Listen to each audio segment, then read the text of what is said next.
WWE champion জন সিনা আসলে 13 December last ম্যাচটা খেললো।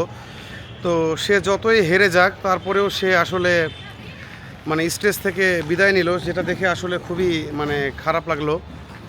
আসলে যে মানুষটাকে দেখে শৈশব থেকে শরীর তৈরি করা, তারপরে জিম করার একটা ইচ্ছা আকাঙ্ক্ষা সৃষ্টি হয়েছিল, সেই মানুষটা আসলে ডাব্লিউডাব্লিউই চ্যাম্পিয়ন থেকে আসলে চলে গেল। তো এটা দেখে খুবই খারাপ লাগলো। আমি অনেক কান্নাকাটি করেছি আসলে 13 ডিসেম্বর রাতের বেলা। তো কি আর বলার, লিজেন্ডারিকে নিয়ে কিছু বলার নাই। আসলে এরা চলে গেলেও আসলে এরা লিজেন্ডারি, কি বলবো, এদেরকে রেসলাররা লিজেন্ডারি থাকে, এটাই হচ্ছে প্রমাণ দিয়ে গেল। তো সে আসলে বয়সের কারণে সে নিজে থেকে রিটায়ারমেন্টটা নিল।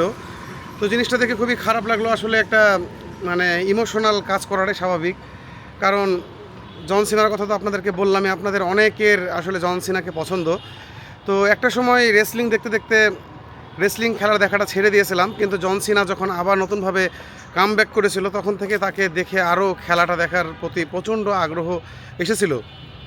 তো আমি দোয়া করি জন সিনার মতো আরও অনেকে আসুক, কিন্তু জন সিনা যেন ভালো থাকে, এটাই আমি সবসময় দোয়া করব। আর সে যেখানে থাক সেখানে ভালো থাক, কারণ এরকম ধরনের রেসলারদেরকে সবসময় যে আমরা পাবো ডাব্লিউডাব্লিউইর আসলে ম্যাচে, এটা সম্পূর্ণটাই ভুল। কারণ লেজেন্ডারি প্লেয়ার তাদেরকে বলা হয় যারা সেরকম কাজ করে যায়। সো আমার আর কিছু বলার নাই। আমার খুব পছন্দের একটা রেসলার ছিল, শৈশবের হিরো বলা যায়। তো সবাই তার জন্য দোয়া করবেন।